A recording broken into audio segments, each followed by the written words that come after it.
მე-19 საუკუნეში რუსეთის იმპერატორმა ეს იყო 1858 წელს გასაბრძანება, რომ ისტორიულ კოლხეთში თქვა ხელახლა შექმნილიყო, აღდგენილიყო რიონის შესართავთან ქალაქი, რომელსაც თქვა იმ პერიოდში იმ ტოპონიმიდან გამომდინარე, რასაც იქ არსებულ თქვა დასახლებას ეძახდნენ, უნდა ერქმეოდა ფოთი, მაგრამ ძალიან ბევრი ადამიანი გულისხმობდა, რომ ეს შეიძლება ყოფილიყო რესტავრაცია, აღდგენა, ახალი სიცოცხლის შეძენა ძველი ფაზისისთვის. თქო და ბევრს არ მიუქცევია ყურადღება მაშინ იმაზე, რომ ვახუშტი ბატონიშვილი როცა თავის საქართველოს აღწერას ქმნიდა, იქ ამბობს, რომ მაგალითად საუბრობს რიონზე, რიონის სახელის სვანურად მიაჩნია და არიო ზოგი ფიქრობს, რომ ეს ხო არისო ის ფაეზონიო, რომელიც ძველ ბერძნებს ახსოვდათო მდინარეო, მაგრამ იმის იქით არ მიდის, თვით ვახუშტიც კი არ ცდილობდა დაემტკიცებინა, ქალაქზე არ არის საუბარი, მდინარეზე მაქვს საუბარი, რომ ფაზისი რიონი იყო, უბრალოდ კითხვას გამოთქვამდა. ფაქტი იყო, რომ ვახუშტის დროს ეს ინფორმაცია პრაქტიკულად აბსოლუტურად დავიწყებული და დაკარგულია. ნუ ეხლა შემდეგ ჩვენ ვიცით ფოთის განვითარება ნიკო ნიკოლაძის მიერ, რომელმაც თავისი ხელით შეადგინა ფოთის გეგმა, ქალაქგეგმარებითი პროექტი და ნებისმიერი არქიტექტორი დამიდასტურებს, რომ ეს არის ისეთი პროექტი და ესეთი გეგმა, რომელიც მსოფლიოს დედაქალაქადაც შეიძლება გამოდგეს. პრაქტიკულად არც ერთი ქუჩის გადაადგილება, არც ერთი კომუნიკაციის გადაადგილება არ იქნება საჭირო, რომ გაჩნდეს სურვილი, რომ ეს დღეისთვის პატარა ქალაქი ფოთი, თქო 5 მილიონიან ქალაქად გადაიქცეს. ისი არის დაგეგმარებული ეს ყიურა და ასე ვთქვათ, განთავსებული, რომ ამის საშუალებასაც კი გაძლევს თეორიულად. და რა თქმა უნდა, დიდი მადლობა დიდ ნიკო ნიკოლაძეს და რა თქმა უნდა, ქართველებს ძალიან გვიყვარს ქალაქი ფოთი, მაგრამ აქვე იბადება კითხვა ბუნებრივად, ხო? რომ სად არის ჩვენი ძველი ფაზისის და მარტო ჩვენი არა, მსოფლიო ფაზისის, მსოფლიოს რიტორიკული ერთ-ერთი ყველაზე დიდი სკოლის ქალაქის ადგილი. სად არის ნაშთები ამ ქალაქის? მიუხედავად იმისა, რომ რიონი მოედინება და საერთოდაც შავი ზღვა მაინც და მაინც ამ ნაშენი მასალით სანამ ჰიდროელექტროსადგურებს არ ავაშენებდით პირიქით ზღვას უკან დევნიდა, ეს კარგად ვიცით ხო, აი ბათუმის მაგალითზეც, მაინც იყო გამოთქმული ვერსია, რომ საზღვო არქეოლოგია თუ მოგვაძებნინებზე შეიძლება ჩაძირულია და იყოს ზღვაში. თუმცა თამამად შეიძლება ითქვას, რომ ფოთის მიდამოებში რაიმე ესეთი ძველი კოლხური განძის ნაშთი ნაპოვნი არ არის.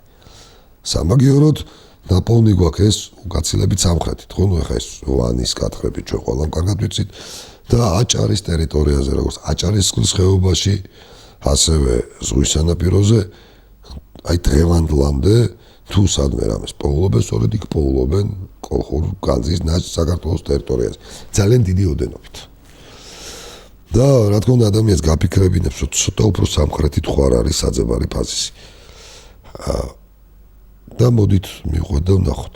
პირველ რიგში, რო გავსაზღვოთ, რომ სად შეიძლება მდებარეობდეს და ყოფილიყო ფაზისი, უნდა დავადგინოთ, რომელ მდინარეს შეიძლება ეწოდებოდეს ფაზისი და ვინც ფაზის უწოდებდა, ანტიკური ავტორები, ისინი გულისხმობდნენ თუ არა რიონს. პირველი გვაქვს ჩვენ იგივე სტრაბონის, იგივე პროკოპი კესარიელის მონაცემები, იგივე ამიანე მარცე ჰუსის და საიდანაც ყველადან გებულობთ ერთი და იმავეს. პირველ რიგში, რომ ფაზისი არის მდინარე, იგივე რო ავიღოთ ჰეროდოტეც, რომელიც გამოედინება არმენიის მთებიდან, კავკასიის სამხრეთით მდებარე მთებიდან, რომლის სათავეშიც სახლობენ ჭანები და მის ხეობაში ცხოვრობენ ის ტომები, რომელთაც ოდესღაც მთელ მსოფლიოში პირველებმა სათავე დაუდეს რკინის მეტალურგიას. ხალდები. სხვა შორის პროკოპი კესარიელის ცნობები აი ამ ფაზისის ხეობაში მცხოვრებ ჭანებზე ძალიან საინტერესოა, იმიტომ რომ ეს თუ გარშემო ტერიტორია ხო ეს იქნებოდა ვთქვათ კოლხეთიც კი ერთი პერიოდი, არმენიაც თუ სხვა პონტოც ყველა შედიოდა მოქცეულიყო რომის იმპერიის შემადგენლობაში და ჭანები დამოუკიდებლობას ინარჩუნებდა. მე-6 საუკუნემდე მათ დამორჩილება რომა ვერ შეძლო. რაც რა თქმა უნდა ალბათ მათ ჩამოვალ ქართულთათვის თუ ჩვენ ტომისთვის საამაყოც არის, ხო? მაგრამ ხაზგასმით წერია, რომ ფაზისის ხეობაში სახლობენ ჭანები. ეს ერთი. მეორე, აქ წერია, რომ შესართავთან ის საკმაოდ უნდა ვიწროვდებოდეს.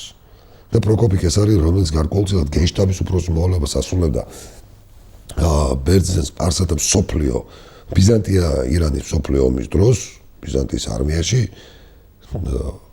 აგვიხსენს როგორ სპილოებით დააგუბა ფაზისი შესართავიდან რამდენიმე კილომეტრში რა ქვია ხოსრო პირველმა გამოიწვია ამითი ჩანჩქერი და გარკვეული თქვა დარტყმა მიაყენა მოწინააღმდეგეს. ეხლა და უნდა მოქცეული იყოს ტყიან ხეობაში. ეხლა ჩვენ შესართავთ ესეთი რამ რომ რიონზე არ გვხვდება, კარგად ვიცით, ხო აბსოლუტურად გაშლილია და სპილოებით კი არა, სოფლიო ზოოპარკი რო ჩააყენოთ, რიონს ვერ დააგუბებთ, იმიტომ რომ გაშლილია და დაბლობია. რასაც ვერ ვიტყვით ჭოროხს. ანუ აი ესეთი აღწერებით თვითონ იგივე ვთქვათ, იგივეს იმეორებს, ვთქვათ, მის სივიწროზე და ასე შემდეგ სტრაბონიც ყველაფერი მიგვითითებს ჭოროხს. ახლა შევხედოთ ჰეროდოტეს. ჰეროდოტე როცა ევროპისა და აზიის საზღვრებს სვამს, ის ამბობს, რომ აზიის საზღვარი, თქვა, ერთხარეს არის ნილოსი, მერე ხმელთაშუა ზღვა და შავი ზღვის სანაპიროები, მაგრამ მეორე მხრივ ჩრდილოეთით აზიის საზღვარი არის მდინარეები ფაზისი და არაქსი. ხა ბუნებრივად ვერაფრით ვერ იტყვი, რომ რიონი თუ არის ფაზისი, ნუ სად არაქსი, სად რიონი, ხო? მაგრამ სათავეები თუ შევხედავთ ჩვენ დღევანდელ დღეს უკასაც, დიახ, ჭოროხისა და არაქსის ჩრდილოეთით და მე ის დღევანდელ ვოლგას გულისხმობ. აი ამ სივრცეს ათავსებს ევროპაში და სამხრეთს უტოვებს აზიას. ეს აბსოლუტურად გამოვა. თორე ხა უბრალოდ რიონი შეუძლებელია რომ ყოფდეს ესე იგი რაჭა იყოს აზია და ლეჩხუმი ევროპა, ანუ არასერიოზულია თქვა. ანუ სულ სხვა მდინარეს ეს რიონს არ გულისხმობს, გულისხმობდა ჰეროდოტეც. მაგრამ ყველაზე მთავარი რაც არის, ყველაზე დიდი მტკიცებული. პროკოპი კესარიელს ძალიან წვრილად აქვს აღწერილი ქალაქი ქუთათისი. მისი მდებარეობა, მისი უბანი უქიმერიონი, მდინარე რომელიც გამოდის სკვინის მთებიდან, ანუ ეგრეთ წოდებულ მაშინ სვანეთის მთებიდან. ის ძალიან კარგად იცნობს ამ სივრცეს და ის ხაზგასმით ამბობს, რომ ამ მდინარეს, რომელიც ქუთათისში ჩამოედინება და რომელიც შემდგომში ჩაედინება შავ ზღვაში, ეწოდება რიონი. დიახ, არ ვიცი ეს რატომ ვერ შეამჩნიეს თუ არ შეამჩნიეს. ეს არის გუთებთან ომში მოტანილი, სხვათა შორის, აი გუთებთან ომის თავები რო იქ აქვს. დროის მარტო გუთებთან ომს იტალიურ ლაშქრობებს კი არ აღწერს, აღწერს საქართველოს სინამდვილესაც. და აქ აქვს ძალიან ზუსტად აღწერილი, რა ქვია, საქართველოს ტერიტორია, მათ შორის ქალაქი ქუთაისი თავისი უბნებით და ამბობს, რომ ქუთაისი მდებარეობს რიონზე და ამის შემდეგ აგრძელება რიონი ჩაედინება შავ ზღვაში, ან პონტოს ზღვაში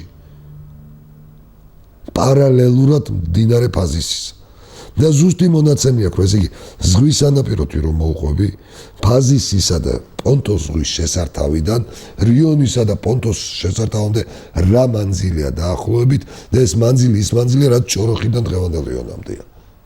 ამ ჟელობით პროკოპი კესარიელი აბსოლუტურად გამორიცხავს და თან თავის თვალით აქვს შესწავლილი რიონისა და ფაზისის იდენტურობას და პირდაპირ გვეუბნება და გვიმტკიცებს, რომ ფაზის სინამდვილეში არის ჭოროხი და არა რიონი. და ამის შემდეგ გადავდივართ ქალაქ ფაზისის აღწერაზე, რომელიც უნდა მდებარეობდეს, ნახეთ როგორ არის აღწერილი, არა ფაზისის სამხრეთით, არამედ ჩრდილოეთით მარჯვნივ. და მას ტბები, შემთხვევით პალესტომის ტბას უნდა ერტყას არა სამხრეთიდან, არამედ ჩრდილო-აღმოსავლეთიდან. და არაერთი დიდი ტბა და ღრმა, არამედ სამი პატარა ტბა, რომელიც მიწისქვეშა წყლებით უკავშირდება ერთმანეთს და დავხედოთ დღევანდელ რუკას და რაც აღმოაჩნდა. დიახ, ჭოროხიდან ხელმარჯვნივ ბათუმის გარკვეულ ნაწილში, ბათუმამდე მდებარეობს სამი ტბა. ერთ-ერთი იყო ეს ცნობილი პიონერთა პარკს რო ვეძახდით, იქ არსებული ტბა, რომლებიც მიწისქვეშა წყლით უკავშირდება, რა ქვია, ხაზებით უკავშირდება ზღვას და დიახაც ამ სამ ტბაში ხა ერთ-ერთზე მშენებლობა წავიდა, ერთი პარკში იყო, ესეთი სამი ტბა ბათუმში დღემდე იყო შემორჩენილი, ზღვის თევზი შემოდიოდა მიწისქვეშა არხებით. აბსოლუტურად იდენტური აღწერა იმისა, რაც ბათუმში გვხდება. ანუ პროკოპი კესარიელის აღწერით, ფაზისი არის ტერიტორია, ქალაქი ფაზისი, ბათუმიდან ჭოროხამდე. ხოლო თვითონ ციხე, ციტადელი, სადაც დგას, ის ამბობს, რომ ის უნდა იყოს ტყიანი. ძალიან მყარ ნიადაგზე, ცოტათი აწეული მაღლა მდინარის მარჯვენა ნაპირიდან და ზურგი თუ დგებითო ციტადელთანო, დაახლოებით 2-3 კილომეტრში უნდა იყოს მთები ტყიანი, რომლიდანაც მასალას ეძიდებოდა. ნებისმიერ ადამიანს ადლის საბაჟო გამშვები პუნქტი რო აიხსნა ჩვენი სამხედრო ბაზა, იქ რო დადგეს და მოტრიალდეს ზურგით. დიახ 2-3 კილომეტრში ბოჭას ტყიანი მთები ამ წუთას და ყველაზე საინტერესო. ეს არის ძალიან მყარი ნიადაგი. ჩვენ ვიცით, აი რა სოფლიო ომი მიდიოდა, დიდი ომიანობა ეგრეში რა იყო, ხო ეს? ოცნე მაგალითს მოვიტა, რამდენად მნიშვნელოვანი იყო კოლხეთი. სკვითები რა ბოდიში ჰუნებთან ომისას ხოს ოპერას ყველაზე მეტი 30,000 არმია ყავს გამოყენებული, 30,000 კაცი ყავს გამოყენებული. 20-ზე მეტხას ჯერ ვანდალებს და მერე გუთებს რო ებრძოდა ბიზანტიის იმპერია, ჯერ ველისარიუსი და მერე ნერსესი. ყველაზე დიდი ჯარი რაც იქ იქნა გაგზავნილი, როგორც აფრიკაში, ისევე ევროპაში, ბიზანტიელებს მიერ 40,000. მრავალჯერ გვხვდება, სწორედ იგივე ავტორის აღწერაში, ეგრისის დიდი ომის დროს, როდესაც ერთიც და მეორეც, ბიზანტიაც და ირანიც, ლაზიკაში აგზავნის 80, 100 და 120,000-იან არმიებს, ყველაზე დიდ სარდლებს, იმიტომ რომ კონტროლი მაშინ საქართველოსი სოფლიო კონტროლის ტოლფასი. მე-6 საუკუნის სოფლიო ომი მიმდინარეობს ლაზიკის ტერიტორიაზე და იმდროინდელი ტექნიკის უმაღლეს სიტყვას სპილოებს იყენებენ ერთ-ერთ ყველაზე გადამწყვეტი ბრძოლის დროს და სპილოთა ომი აღწერილია სად ფაზისის კედლებთან. და ეს არის მართლა ძალიან გრანდიოზული სანახავი, აქ 1 და 2 სპილო არ მონაწილეობს. და მე ვსვამ კითხვას, აი ვის წარმოუდგენია, მით უმეტეს უფრო გრილი კლიმატი რო იყო, ვიდრე დღეს არის. იმ პერიოდში, რომ მე-6 საუკუნეში იყო დაახლოებით 3 გრადუსით უფრო მეტი აციება, რომ სპილოები გამოატაროდა აომო ფოთის ტერიტორიაზე, რომელიც ზღვის დონეზე დაბლაა და შეიძლება ავტომობილი ჩაიძიროს. არა თუ სპილოები და მით უმეტეს მათი ომი. ეს ფიზიკურად დიახაც ისევ, აი თვითონ ეს აღწერა რაც არის. სწორედ ადლიას მიდამოში, ანუ ბათუმის ტერიტორიაზე არის მომხდარი. შემდეგი მტკიცება, პირდაპირ უწერია პროკოპი კესარიელს, რომ რომაელების მთავარი ციხე პეტრა ეს ოთხკუთხედი უნდა მდებარეობდეს ფაზისიდან თანამედროვე ციფრებით რო გადავიდანოთ 4 კილომეტრის სამხრეთით. შემდეგი ჩვენ ყველამ კარგად ვიცით, რომ ფოთიდან თუ გაუყვებით ხო თურქეთისაკენ, ჭაობურის სივრცე ხდება ისეთი, რომ კოლხეთის თქვა და ასე ვთქვათ, ჭაობის დაშრობამდე ფიზიკურად საერთოდ გაულელი იყო ხო ფოთიდან თქვა ზღვის სანაპიროთი. არადა არის აღწერა, რომ როგორც კი ჭოროხს გადავლახ, ანუ ფაზის გადავლახავთ ქალაქ ფაზისიდან, იქიდან კონსტანტინოპოლის აზიურ სანაპირომდე მოკირწყლული გზა უნდა მიუყვებოდეს. ეს შესაძლებლობა რა თქმა უნდა ჩვენ გვაქვს თუ გადავლახავთ რა ქვია ჭოროხს აი ადლიასთან უკვე იქიდან მართლაც ესეთი გზა იწყება რომ პირდაპირ გზით შეიძლება ჩაღწევა არა მარტო რიზემდე და ტრაბიზონამდე არამედ შორსაც. ანუ გარდა იმისა რომ ჩვენ გვაქვს აღწერები სტრაბონის, პროკოპი კესარიელის თუ რამანძილია უნდა იყოს ქალაქ ფაზისა და რიზეს, ქალაქ ფაზისა და ტრაპიზონს, ქალაქ ფაზისა და სამსუნის შორის და ყველა ეს მანძილი სწორედ ბათუმის მიდამოებს ემთხვევა ფიზიკურად. გარდა იმისა რომ კოლხური განძის უდიდესი ნაწილი ნაპოვნია სწორედ უფრო აჭარის ტერიტორიაზე თითქმის ვერ პოულობთ რიონის შესართავთან.